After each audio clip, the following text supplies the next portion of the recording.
yẹn over 1,700 ló wò wọ́n ṣé ń gbọ́ mi wọ́n dẹ̀ Yekudi dẹ̀ make mention language which tí mo like because mo mọ̀ pọ́n ti praise yín lọ́dọ̀ wọn ẹ jẹ́ káwọn èèyàn ẹ ṣàlàyé gbogbo nǹkan tó ṣẹlẹ̀ please don't hide anything the way you spoke with me please my brother speak it ẹ jẹ́ kí gbogbo ayé gbọ́ because àwọn èèyàn ti ń sọ pé why ìtàn ṣe ní kówó lẹ̀ èmi dẹ̀ sọ pé mo gbọ́njọ́ ẹ̀ tí Yekudi sọ pé kán lọ kówó tó kù fún ìyá àgbà ìpè kan kò fún spending náà kò ná ẹ bá wa ṣàlàyé ó ń gbọ́ yín. Mr. Buki, I'm going to give you this honor. It is not in my style to rush out and run out for things like this, but because I have so much respect for you, I'm going to try and explain and let people be aware of what is going on.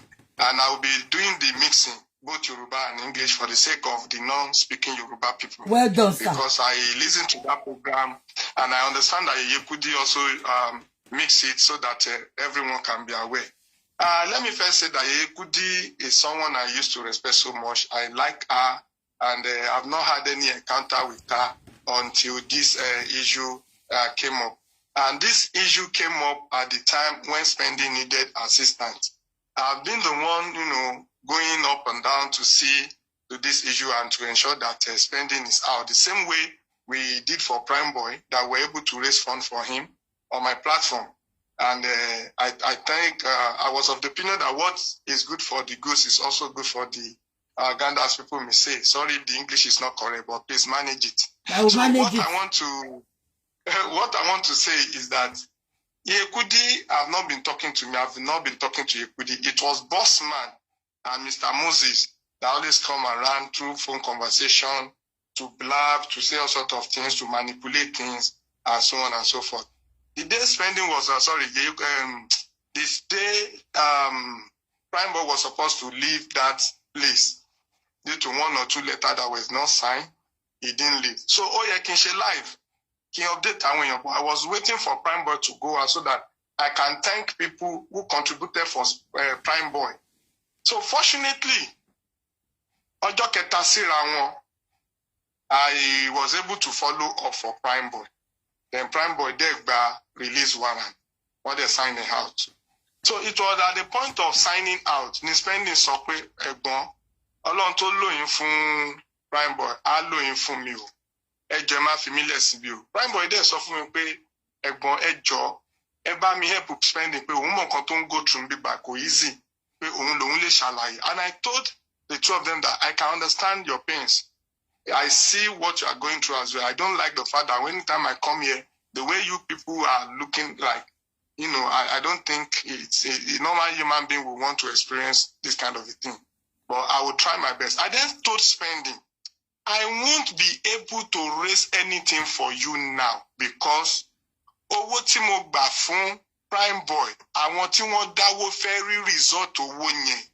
So if Prime Boy is able to come out and we're able to thank them, it will be easy for me to say, okay, Spending is still there. The same way we did for Prime Boy, we should start. But Konishe saw since new result. So we should rather do it in such a way.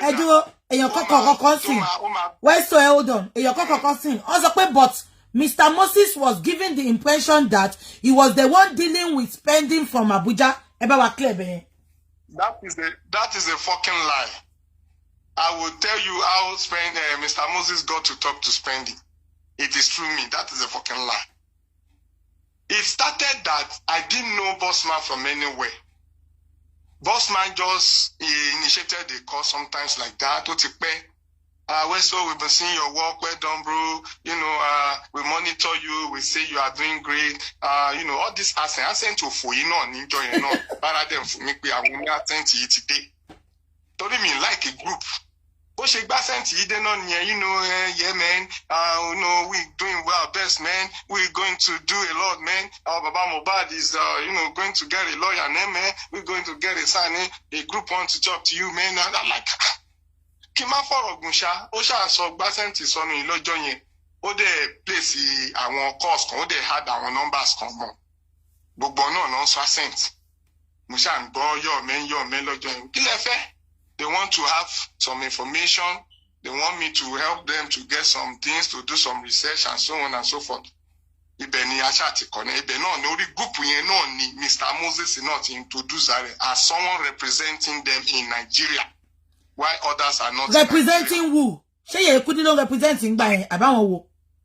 I don't know Yekudi with them, then no me, Mama Yekudi by. I only know there is Mr. Moses, there is Bossman and others. Then, and I got to know them via that conversation. My brother, hold on, baba mi. Mo fẹ́ béèrè question kan. Ẹ sọ pé mọ Yekudi ngba yẹn. Ipe Bossman, Moses and others. Please, who are the others, please, baba mi? Sister Buki, when I mean others, I can't determine the numbers, the content, but I remember there is a lady called Lady Rhymes or something. I don't know if I got the name. There is a lady called Susan. There is another lady, I should say woman, called Victoria. Wọ́n ṣàpọ̀ lórí group kan yẹn mi tí ẹ̀ ń mọ̀. Later gan mi mọ̀ kan tún wá jà nínú group yẹn tán wà divided. Débi pé àwọn kan later lọ sí A, wọ́n dúró sọ́gbẹ́ kan. Àwọn kan later lọ sí B, wọ́n dúró sẹ́gbẹ́ kan. Then since tèmi ò mọ̀, I don't even know kan níjà until the day Bossman was telling me wípé I've not been talking to you recently because I introduced you to some people and I see those people trying to claim you, like trying to be like they know you before I introduce you to them, you know. And so on and so forth. What I noticed is that Cherry, others Timosonye, reason why I didn't even know their name is because by the virtue of what I do, a lot of people attract me and I attract a lot of people. Both good and bad people will come around, which is what has been happening. It is not at my discretion to now determine who is who I go with, who I relate with and the rest. I have my own board of directors. I have my organizations. I have 2 companies that partner with me in this. Why should I now form an association on social media with faceless people, pseudos, names that doesn't exist, nicknames?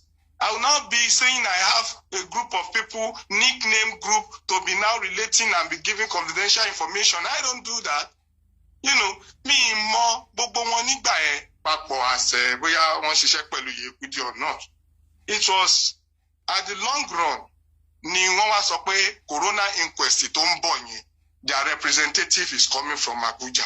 Who is this representative? Mr. Moses. Mr. Moses then engaged me to say when it comes to Nigeria, when it comes to Lagos for corona inquest, we're going to see, we're going to talk, we're going to chat.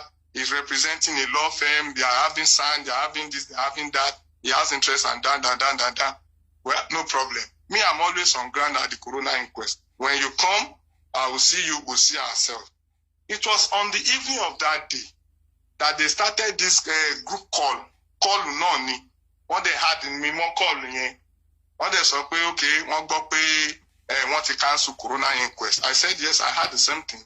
There is a lawyer that is very, very active in there that I contacted, and they told me that the corona inquest has been cancelled. It has been postponed to another time. Okay. Mr. Moses need them to wani Lagos already. Whether they don't today or Madela or something. Since don't plan at wa only return. Go kuku fi me.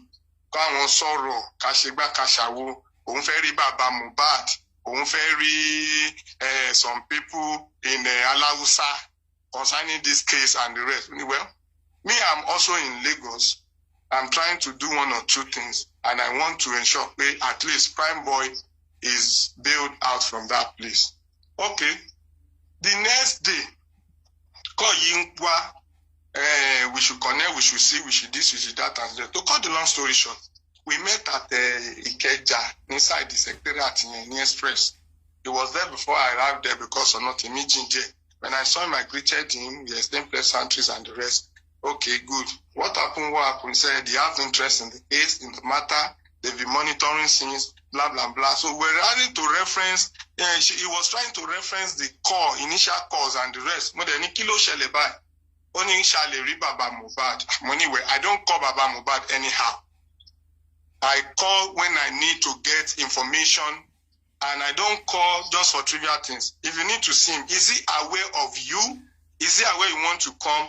He said, Kima worry, Kinsha, Mobiton, I could do or something. Anyway, initially, I would have been on my way to Panti, but let me call Baba Mohbad first. And I called the man. The phone was on speaker. Baba Baoni. Baba was on transit in a noisy place. And Baba said, Westo, if you want to see me, let it be weekend. I'm not around. I'm not available now. You can hear noise. I said, Mo go ariwo. Pe bitewa. O ariwo pombe. She favor come for me. She weekend she ma available. Oh no, ma available. Money okay, no problem. Money, Mr. Moses, can you hear? You can't see Baba. So what next? Me, I want to be on my way to Panti. He's feeling reluctant that whether we should go or not. But at the end of the day, we agreed to go together because a mini schedule for that day. When I visited Panti, I called my PA to meet me there. PA at Mr. Moses Akadembe at the Wally. Even before we enter, you will see this strange approach of and when I talk to the necessary people, and because some of them already know me, they know my presence there. So I greeted, I enter, and with Mr. Moses. Ibeni Mr. Moses Itimakokori prime boy artist for the first time.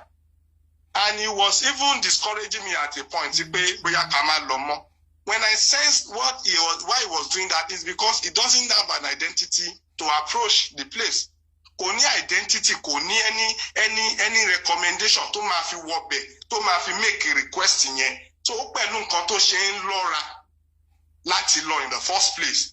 So when I was down, like, it's not a big deal. Let's go. I know I can always find my way around the place and the rest. So kò jọ pé mo encourage or kò jọ pé mo fún ní confidence. Because ordinarily kò ní nǹkan tó fẹ́ lọ sọ́nbẹ̀ kò dẹ̀ ní nǹkan tó máa sọ tó máa fi allow ẹ̀ tó máa fi full access. So ó lò mí as access ni láti débẹ̀. Ó lò yín as access kò ń ṣòun ló mọ kò ń ṣòun ló ṣiṣẹ́ fún wọn directly.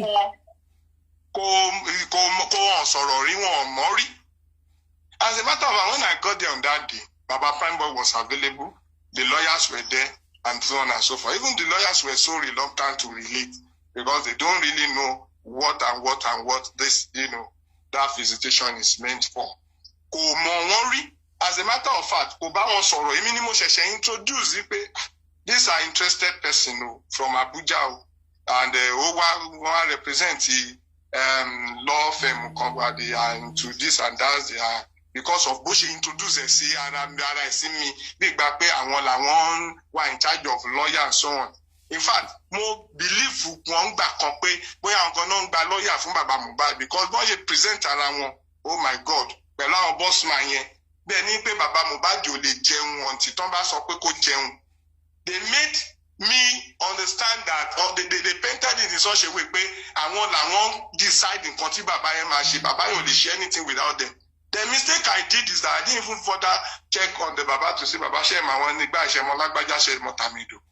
And I think I didn't do that, but that's that aside. Níjọ́ yẹn, Spendi wá béèrè ọ̀rọ̀ kan lọ́wọ́ mi. Ó ní ẹ̀gbọ́n, who is this person?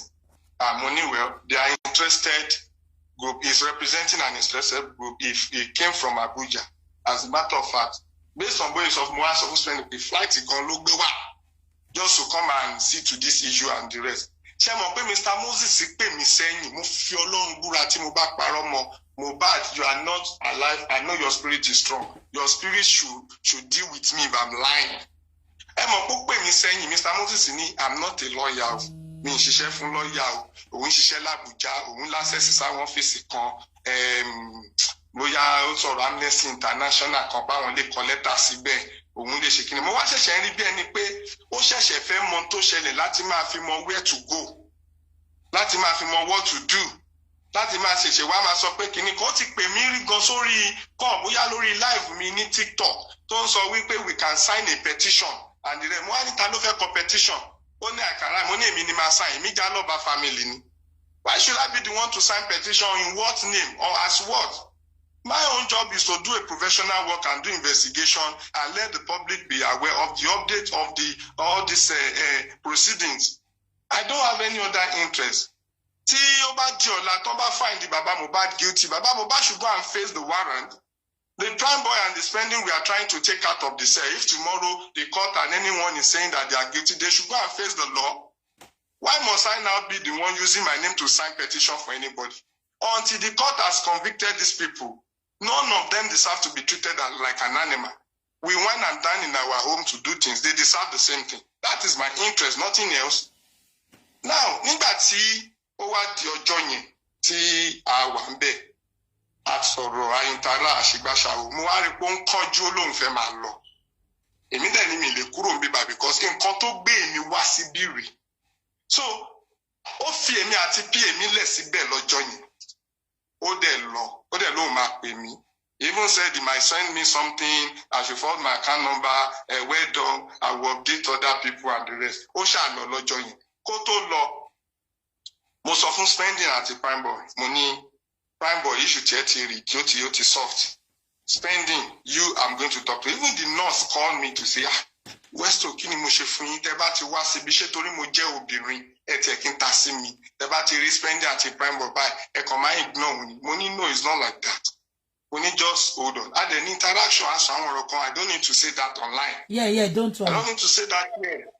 You understand? The nurse then said, and he gave me the number and two of her friends' number, saying that in case I'm trying to talk to her and I'm not getting anything, I'm not getting her, I can talk to her friends. The two friends, I met one of the friends later, and the other friend, I remember I called her and I noticed she was busy, but because I don't have too much to do with them, I don't do some cheats. I just let go. Now, when I was talking to the nurse, Mr. Moses was telling me to leave the nurse, not to talk to the nominee. Well, your job is not my job. I know what I'm doing. Now, nígbà tí Mr. Moses wá fẹ́ máa lọ tó dágbére. Ó wá sọ pé okay, nọ́mbà tó ń bá máa bá sọ̀rọ̀, nọ́mbà family, nọ́mbà lawyer, nọ́mbà ìgbà, nọ́mbà àwo, nǹkan kan. Anyway, no problem. P mi gba àwọn numbers yẹn, ó keep ẹ̀. Mr. Moses ní kó forward ẹ̀ sóhun later, ìyẹn lòun ti gbọ́. Mr. Moses he left there and he left me there. I left that place around maybe 7:30 to 8. And I was trying to look for where I would sleep before I later got a place to sleep that day. Now, the next day, I was calling Mr. Moses that he didn't even check on me to ask me when I left that place, what happened at Westo Mabinu, next day gone a bit the next day, like the next day. I should tell my PA that he has dropped a message for her to do some things to him, that I should remind him, I should remind her. I said, really? I said, okay. And I called my PA. What is happening? Mr. Moses said he dropped a message for you. What message? That one now told me that he said I should forward spending number, forward spending brother's number, forward spending's family's number, all the contact that spending give. And I told that one that, why is he sending me to you to forward it? Why is he not asking me what he wants? Like, okay. And I told that one, don't ever try it. If you do it, there'll be problem. And he said, no problem. And now call Mr. Moses again to say, I've talked to my PA. This is what she said. This is what she said. This is what she said. Why can't you ask me for what you want? Why ask him? To cut it short, I forwarded that number of lawyer and the number of someone's on my own message. I just remember I sent two numbers to, okay, spending number and one other person's number. Maybe the brother. Okay. Spending brother tó ń ṣiṣẹ́ ní civil servant lẹ́kọ̀ọ́. Okay. Báwo lọ̀rọ̀ owó ṣe wá jẹ́? Mo fẹ́ ọ̀rọ̀ owó yẹn gangan là. No, I'm coming now. Hold on now. Okay. Ẹ má jẹ́ ká rush. Okay, bàbá. Mo ń bọ̀ ẹni sùúrù. Okay. Bẹ́ẹ̀ ilẹ̀ pè mí, ẹ kú mọ̀ pé mi kì í fẹ́ sọ̀rọ̀. But tí n bá dẹ̀ ti fẹ́ sọ̀rọ̀ báyìí, ẹ kúkú sọ. Bẹ́ẹ̀ni, ẹ bá sọ. Let me just, because I have some things I really want to. clear because step back clear. Integrity in your matter like image your journey because only a long way going. To cut the long story short, this is how Mr. Moses got to know our spending's number. So for now, cut the long story short, after that day, I've not been talking to Mr. Moses. He didn't call me. I think there was a time I missed his call. There was a time I called back. He didn't also, pick my call. We used to miss our call until I decided not to say anything and talk to him again. Maybe because he said he's going to appreciate me that day that he didn't, maybe because he said because of the fact that I gave him access and the rest, I don't know. I just let go. Now, to cut the long story short, that information that is happening between spending and Mr. Moses, I don't know. Or maybe because they've been having conversation, he's now getting back to his people that he has been interacting with spending. And is the one like trying to talk to spending. The day I took Mr. Moses to Panti to use my access to enter Panti to see spending was the third time I will be in Panti on the case of prime board and spending. You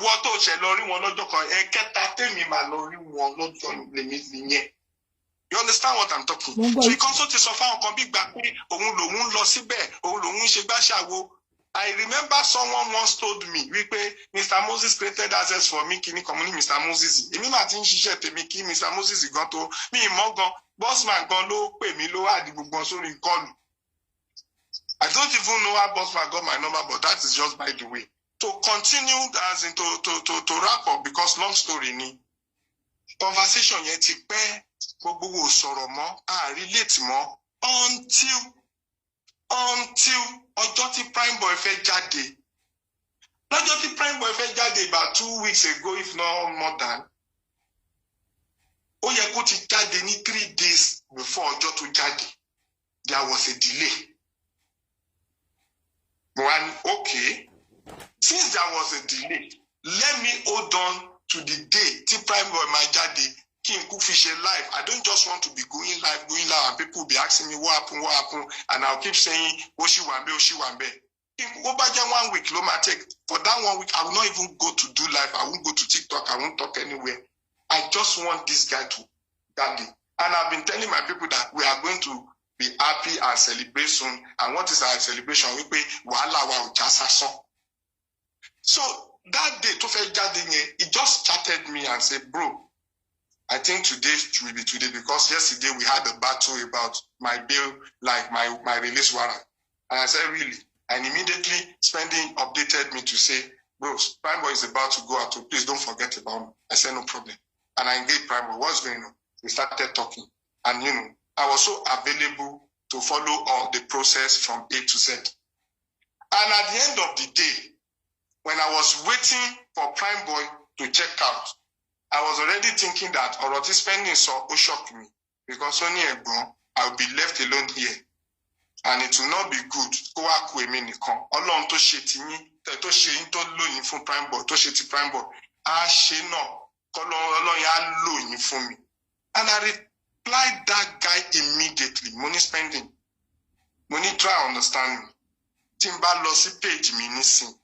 And I started raising money again. People who contributed for Prime Boy will still continue to ask me questions, but glory be to God, he's on his way out. Tobati Bota, trust me, Oroma do so, and people can now appreciate the fact that Owo waste. It will be very, very easy for them to do more for you, especially. But then no problem. Won't you go? I don't know how a call about Bossman came. I remember I said, it's been a while, bro. Anything. The first thing Bossman told me is that, man, Westo, man, and the reason is this, man. I introduced you to some group, man. I noticed the group are trying to claim you, man, and I decided to go my own, man. And, when you understand the group, you, what I noticed is that you normally talk with me before you've not been talking to me. And say, no, that's not a problem. That's not a problem. How are you doing? What's up? What are you doing? He goes, see what's up? I love and like on Facebook. Westo. Moniko, see what's up, presently as I talk to you, any moment from now, Prime Boy will be out. Say, no, it's good. Please don't announce it yet. We need to provide an hotel. We need to provide him a Lucky Beach. We need to provide him a Aja Beach. He has to be in a safe place. Interest me saying, I wish keep spending God Dubai. It will have been so sweet. Because spending only needs some things, one or two things to come out. And he said, what? I said, well, as far as I'm concerned, it's money. And the 3 surety, according to spending, are completed. And for those 3 surety to complete all that they need to do, he needs money. And he said, like, how much? And I opened my chat. I didn't open to him. I was reading from my chat because I don't want to miss any. I don't want to fikun. I don't want to yokuru. And I was reading that based on my conversation with Spending. Spending said he needs like 2 million naira. But if he can get 1.5 with what he has tried to do now, it will go a long way and he will be able to process what they need to process for him to be out. And he said 1.5. I said, based on our conversation, Spending said if he sees 1.5 with what he is expecting, it will be, about 2 million naira that will take him out. At the end of the day, now said, okay. That won't be a problem because we have a way to do that. In which way? I'm only waiting for Prime Boy. This is not even a big deal for me. Within 30 minutes on my page, this money will be completed. But who can touch me?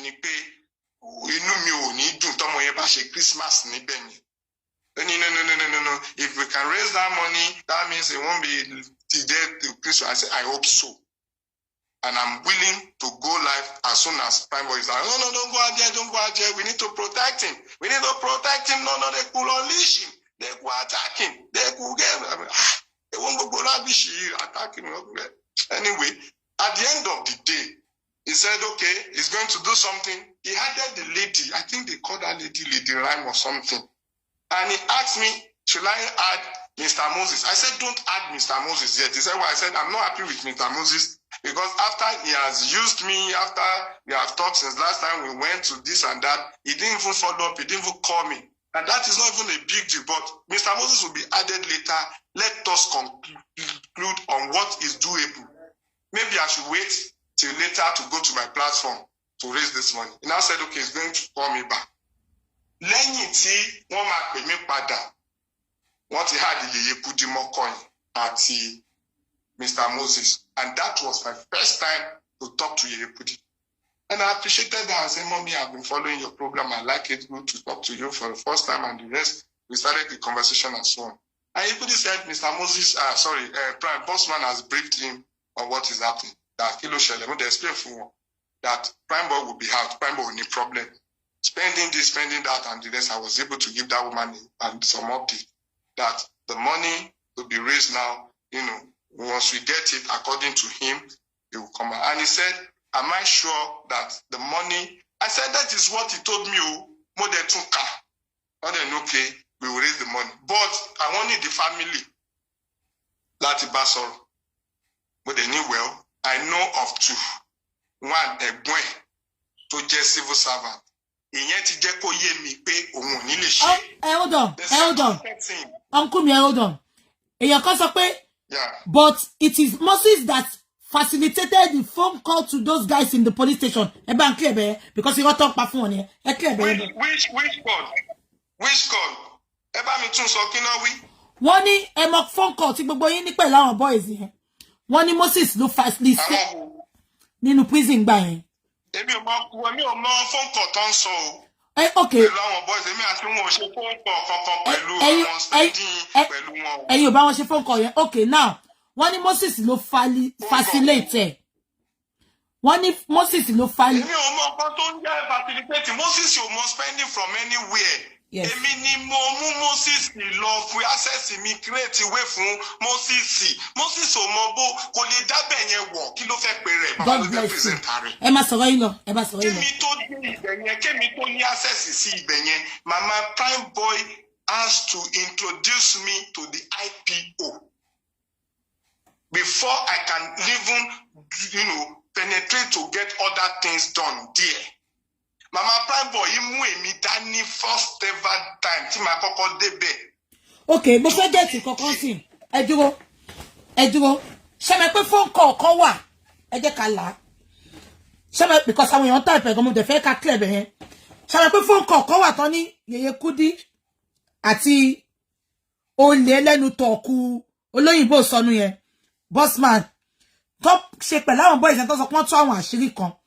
Ta ló pè wọ́n, ta ló pa àwọn spending tó fi bá wọn Kudi.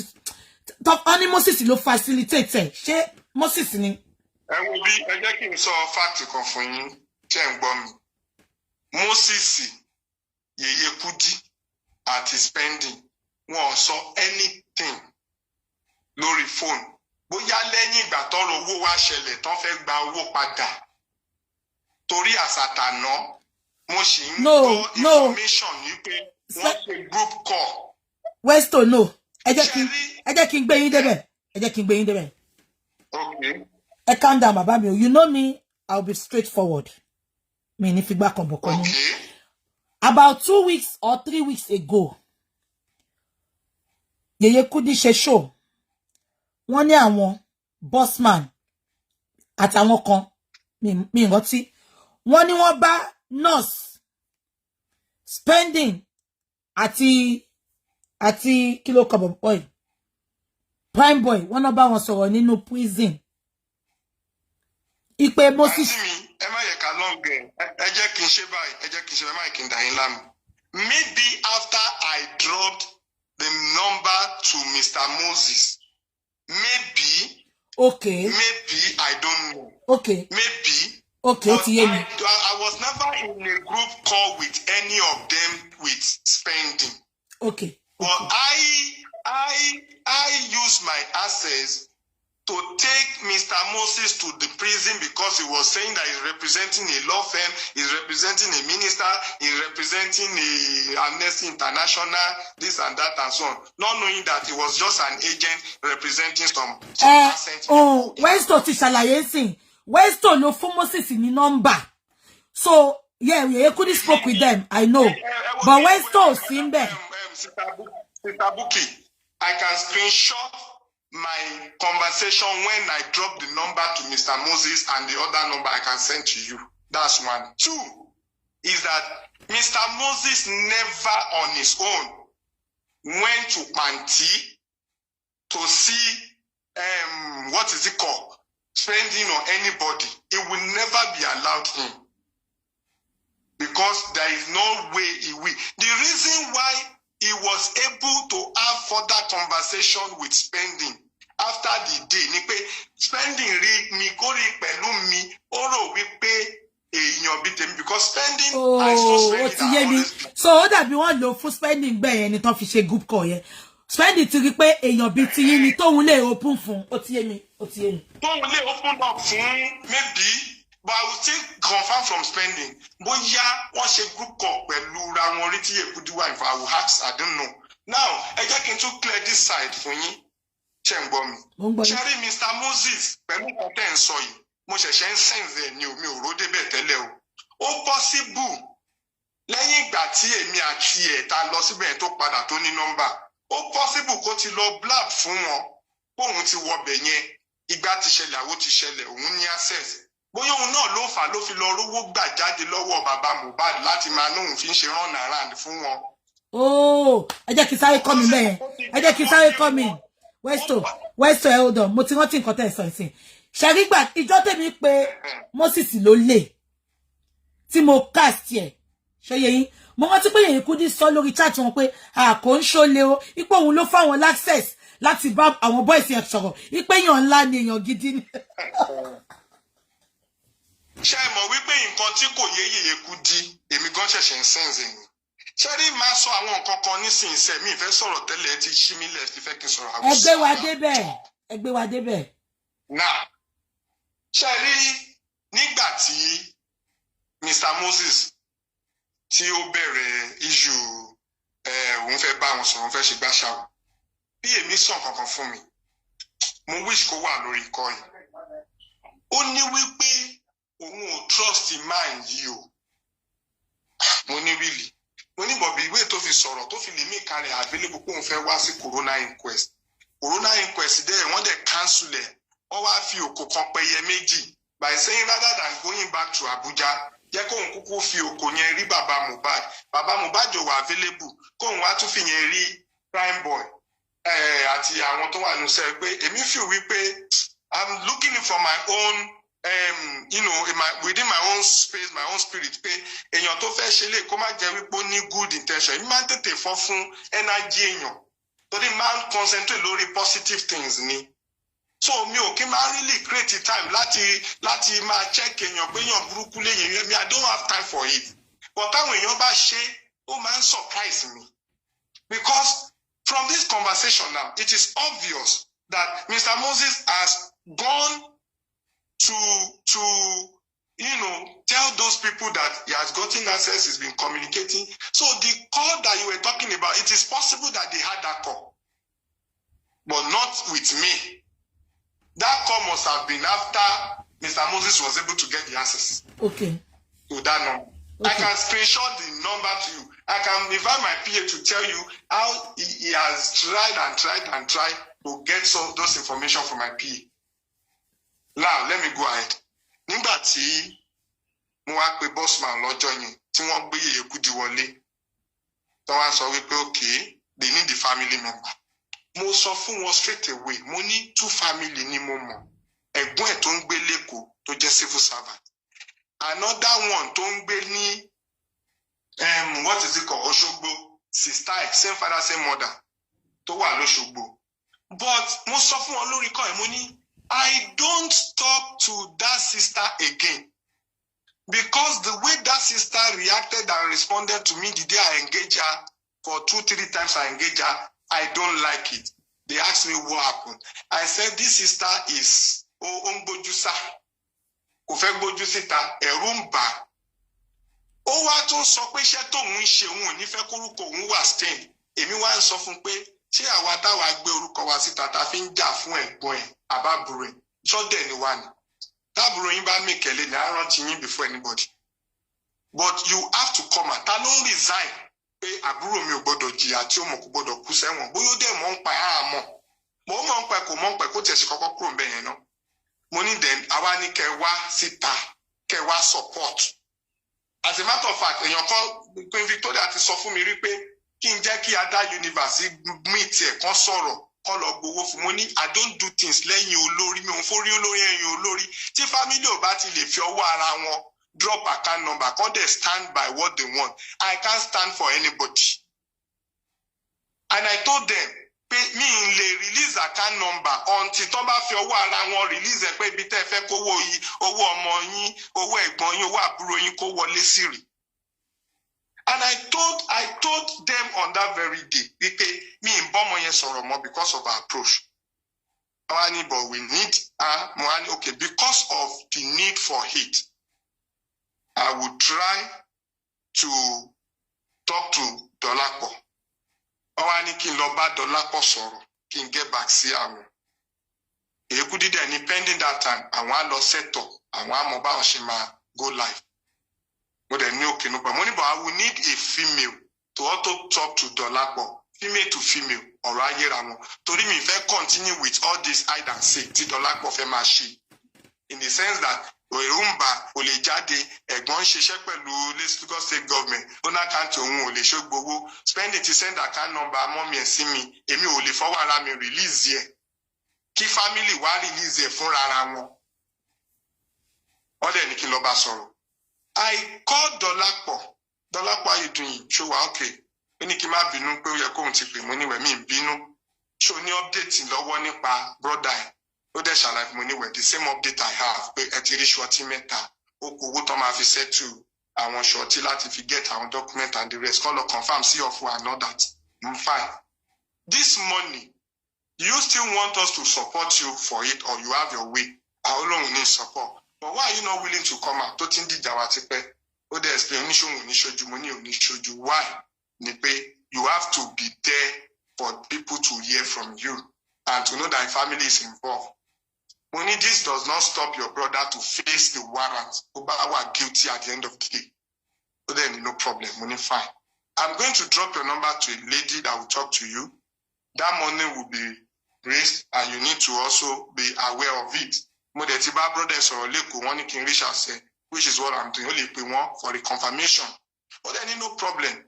Mode drop number in your phone. We are in talk with lady rhymes here. But this is the last number I've spoken to her and the rest. Mode expect to pay okay. One group call. I'm at your one.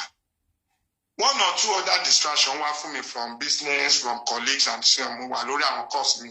We must drop money into find out update. We are want to buy $1 cost or more pay. Want to Lori group call. Want to send the invite to see me tell me join.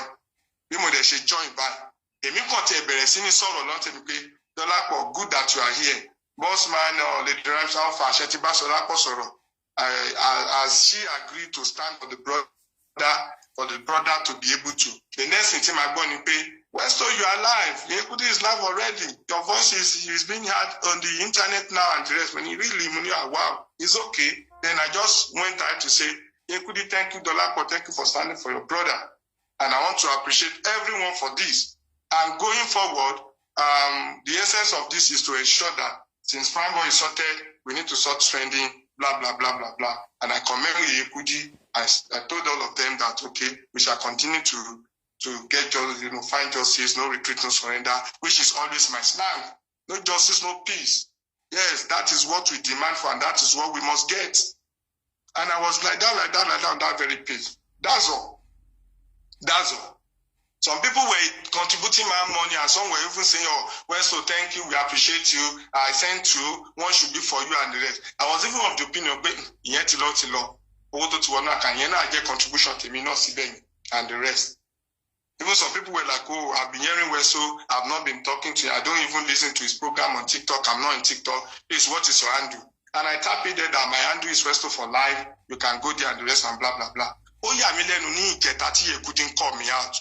Don't so pay a meeting boast lori page a meeting mention oruko temi me advertise ara temi. Like Emma Binusi. Emma teti jẹ́ kí n lọ. Emma sọ̀rọ̀ lọ. Emma teti jẹ́ kí n lọ síbẹ̀ yẹn. Okay. Now, nígbà tí a ṣe tán ní ọjọ́ yẹn, ó yọjọ́ kejì ni o, because ó dà pé ó ti wọ alẹ́. Mo rántí pé mo lọ sí live that same day. Mo dey announce fún wọn pé thank God Prime Boy is out, and people were shouting like, oh, well done, Westo, thank you, God bless you, all the soldiers on the battleground and the rest. And I started appreciating people. I even mentioned your name. Anti-Tenio Mologo, Buki JC, Ada Universe, Anti Comfort and the rest. I like you. And I want a special appreciation, to go to people to appreciate, especially, Yeyekudi, who has decided to use a platform for spending. That it will have been another battle, another journey for us to raise money for spending. But fortunately, Yekudi has taken it upon herself and has done that. Please, my people, help me to appreciate. Even my people were going to Yekudi's page on that very day to still pick the account number and still add their own, because they were happy that the one we did for Prime Boy, OT yield result manifest. And likewise, every other pages, even Anti-Tenio Mologo gone, she was so happy. And she called me to say, oh, Westo, well done. I want to not lose all the account, lori page Yekudi. I will not drop over full spending. Well done, let's go there and the rest. Otom. And that money was going there. And all my people were aware. I made it known to everybody, everyone around the world, that money came from Yekudi's platform. And I told spending. The next message I dropped is that, hello spending. When you are free, check your phone and your alert. Money has been generated for you through another platform, not on my platform. Let me get the update. I can screenshot this for you, ma'am. Hello, who? Tony pay means so fun spending. And that is the reason why I was quite like, what is the people? What are these people saying? Where are they bringing this narrative? Moses ṣe àtẹlẹ́nu gbùngbùn yẹn ló lọ parọ́ fún Yeyekudi. Ẹgbẹ́ wa débẹ̀. Ṣáwámọ̀ kan tó ṣẹlẹ̀ lẹ́yìn ìgbà tá a dá owó yẹn ní alẹ́ ọjọ́ yẹn. I think ọ̀sán ọjọ́ kejì mo pẹ́ kí n tó sùn. Nǹkan bíi 4 a.m. Nigerian time ni mo tó sùn. Ti 5. Ó kó nǹkan bíi 9. Kọ̀ọ̀kan ló jí mi. Mo dẹ̀ wojú ẹ̀. call Bossman. Mo ti rí miss call rẹpẹtẹ. Kí ni mo máa gbé fún báyìí? Hello Westo, what is wrong with Dolapo? Since yesterday, are we the one to call her to give us update of the account? What the man fuck, man? If Yekude is boiling, he is hungry. Yekude is going live to go and expose everything. Expose what? Who are involved in? What is she exposing? No.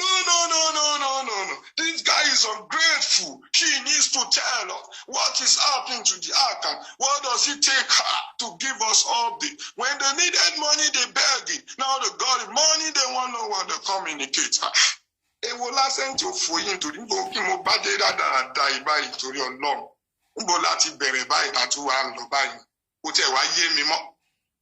So just cut the long story short, I told Bossman, Money Bossman, you are a man. Man always controls situation. Tell Yeye Kudi to calm down. If she needs update on the account, the person that will give update is in the cell. But the mama is there in Oshobo. I said, this mama is an old woman. But Dolapo is there that can get us the detail. But you cannot tell. Maybe they don't even have phone to do detail. How come it is going to be coming from spending that is in the cell? The reason is this. Spending account has been frozen. A lot has happened when he was in custody of police. And because he will need some transaction, he decided to have the ATM of that mama and the account number of that mama. They looked in on his phone so that everything comes to his phone. Wait for him. He's going to give updates of everything. I've been calling Dolapo, you need to talk to her. Okay, I will tell Dolapo to talk to you. No. Dolapo is spending sister. Yeah, Emma Solo. So spending sister. Spending sister that connected with them. I connected her with them. Now, after that, the sister called me. So my shepe mo wa lori call, mo fẹ́ ka message sister and sister. Emma Solo. The sister called me and said, Westo, help me to beg any old dame Mabuyo Muruko eniye. Oni òun try láti explain fún eniye pé statement of account yẹn spending ló lè give ẹ. Wọ́n jẹ́ kó un sọ̀rọ̀, wọ́n jẹ́ kó un ṣàlàyé. Wọ́n kàn pariwo mọ́ òun pé wọ́n jẹ́ káwọn òun máa dàbí ungrateful person. Òun kì í ṣe ungrateful person no. Mo ń bọ̀. Òun kì í ṣe ungrateful person no. Òun wá message yẹn. Ẹ jẹ́ kí n kà. Òun kì í ṣe ungrateful person no. Wípé wọ́n jẹ́ kó òun explain. Pé òun ti drop message fún spending. Kó ṣe screenshot. Kó rán bèrè screenshot lọ́wọ́ òun. Pé wọ́n bèrè screenshot lọ́wọ́ òun. Pé wọ́n jẹ́ kí òun explain and so on and so forth. Mo pe Bossman padà lẹ́sẹ̀kẹsẹ̀ pé the sister you've been calling for more than 10-20 times. Ó sọ fún mi sìn wípé òun ò tí ì rí statement yẹn. Good evening, sir. I'm sorry, just come back. Veka message. Bossman ló ń pe àbúrò spending o. Ipe àwọn need the statement. Àwọn need the statement. Òun ló ń sọ òyìnbó yẹn tó ní àwọn need the statement tó ń pè láàárọ̀, tó ń pè lọ́sàn, tó ń pè lálẹ́. Bí ipò dáwó, bí ipò òun ló lówó. Ó lè. Ẹ máa gbọ́ message yìí o. Evening, sir. Ẹ ṣé ọjọ́, sir. Please, sir. One uncle called me now that another money has entered the account, but he didn't allow me to explain to him that Sadiq is the one that has access to the account and he's not yet online, but I already dropped him a message to help me check and give him feedback. Please help me beg him because I don't want him to see us as ungrateful person. Dolako's trendy sister. This is the message from Dolako that I'm reading. And I called immediately to say, please and please, ẹ jọ̀ọ́, ẹ bá mi sọ fún Yeye Kudi Bossman kí wọ́n calm down. But Yeye Kudi must update the public. He needs to tell them the amount of entry. I said, wait, Bossman, if Yeye Kudi is saying that, I'm not saying he doesn't have the right to do. But why can't you talk to Yeye Kudi that, hello ma, I'm trying to contact the family. I've even informed Westo, but he said he's going to also get back and I'll continue to follow up. Pending that time, tell your fan or your page people that thank you for the contribution. We are still working on getting the statement of account. We'll update you shortly. But until then, I want to appreciate you all. No problem. Justice for Mohbad and the rest. Will people slap Yehudi for that? Is that not going to be making sense? Why must it be, he has to be screenshot, he has to do this, he has to do that? That is not even a problem if you want it. But the how many meetings law, I got a screenshot from Spending himself. Because I already dropped a message to say, Spending, how much is the total money? Let's know. The screenshot was forwarded to me. It was forwarded to Dolapo. And I remember that, they forwarded the screenshot to themselves as well. This is my message. Hello, bro. Good morning. Please let me know how much has entered your account. Some money has been pushed there for you. By now, the money should have been completed for what you want to do. Hold on. Yes, account to Mama Agbada account yẹn. But our Westo lo the card yẹn wà. Because Westo le need your work. So what? Our spending. Sorry. Spending account, but what's the block account? So account to Mama Agba. Lọ fowó yẹn sí. Card de wà lọ́wọ́ Spending nínú prison be. Show ye nǹkan tí Spending ò ṣe lè lọ account ẹ ni pé wọ́n ti block account ẹ. So òótọ́ ni Yeyekudi sọ account to Mama Agba lọ dáwó yẹn sí. But Dolapo wá jẹ́ àbúrò Spending. Òun ló ń bá wọn wo gbogbo nǹkan tó ń ṣẹlẹ̀. Ẹ̀gbọ́n Spending obìnrin ni Dolapo yẹn. So òun ni Bossman lọ pè ní ìdájí kílẹ̀ tí ẹ̀ tó mọ́ ń jọ́ tó dáwó pé send us account Yeyekudi needs update kò tí ẹ̀ jẹ́ kọ́mọ yẹn wá gbádùn mọ́ ìtorí olè tóun fẹ́ jẹ ìjẹkújẹ tó fẹ́ jí inú owó ló ṣe é ṣe yẹn tí Yeyekudi ò dẹ̀ mọ̀ ẹ máa sọ lọ. Now let me go ahead though. Now Spending now said this is the balance in my account. Spending sends a Lulu send no screenshot in here down. Or send maybe the one I'm seeing here, the screenshot I have is 5,314,500 and something. Now I forwarded that to Bossman. I forwarded that to Yehudi. I just forwarded to them anyway. Okay. And I believe that Dolapo not to send the same one. And that is it. Bóyá ló pé 30 minutes or bóyá ló kò pẹ́ ṣá group of Beren. Now the money is there. I remember that he said he needs 1.5 to 2 million. Eduro. Now, ìgbà tó send the screenshot owó yẹn fún wọn 5.340 million. Oh, ta ló wá pè yín yẹn? Ta ló wá sọ̀rọ̀ yẹn? Bossman. Ẹ máa gbọ́ nǹkan tí Bossman sọ o. Lórí group call. Ó yẹ máa sọ lọ Westo. Kó tiẹ̀ tó di pé pè mí, mo ti skip Ubicon. Ibi tó ti sọ pé the money is more than that.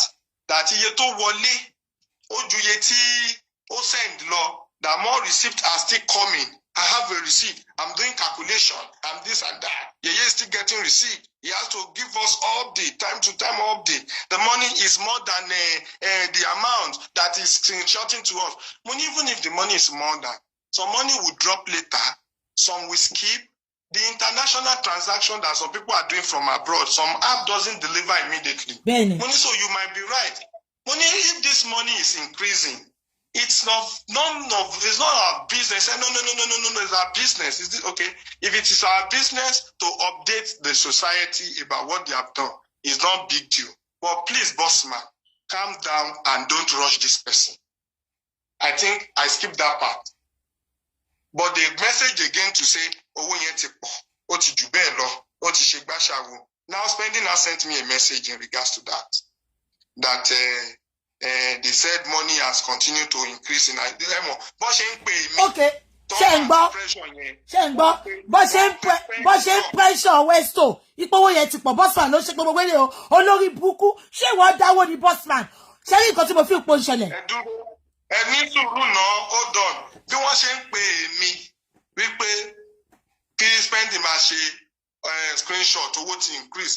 Bẹ́ẹ̀ náà ni wọ́n ṣe ń pè Spending tí wọ́n máa ti pressure lé òun náà lórí wípé owó yẹn tún tó pọ̀ sí pé kó máa fáwọn ní update. Ṣé I understand? Mo ń gbọ́. Bossman pressurize me. Ni spending she screenshot see me pé wọ́n pressurize òun náà. Ṣé get nǹkan tí mo sọ? Bẹ́ẹ̀ni. Ẹ jẹ́ kí n ka message kan jáde fún yín. Because mo ti sọ tẹ́lẹ̀ pé mi fẹ́ sọ̀rọ̀. But when I talk, I need to just, explain it in detail.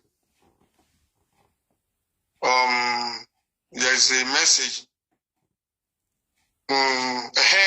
Spending sọ wípé Westo, good evening. I just a commot for inside cell now. Westo, this man is still messaging my sister, calling her back to back. The man is making us scared. He said some money had been sent to the account again. It is only 100K that I saw that entered in addition. Please, I want to be talking to you only. I don't know what keep talking. I don't want to keep talking to him and giving him any update because he's stressing me. Wani, okay. Do you have the screenshot of the update? Emigo, motun foko. Emigo tun bi. Wani, only yes. Money, the 100,000 naira addition and the update. Can you forward to me? Omoyede, I will give you detail. Omoyede, she screenshot here, see me. Owoye wa je tele. Owoye was 5,333,000 something. Ìgbà tó Omoye wa ṣe update me. Ó wá jẹ́ 5,434,000 something. You understand? Yeah. Ó wá fi notice sísàlẹ̀. Only bro, you should let them know that you misunderstood me. I only said Shorty are collecting 2 million. I didn't say that all I need for the case is 2 million. Any money I spend for this case, I will let you know how much I have left there. Spendy sent that to me with screenshots. And I said, hello, Spendy. Relax and put yourself in order.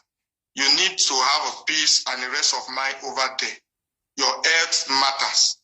Relax, I'll get back to you. That's my message for that guy. I can screenshot this and send to you. Now, to not cut it short, I want people to better see Daro Shimbo. I have the screenshot here where Mr. Moses is saying, don't spend more than 2 million.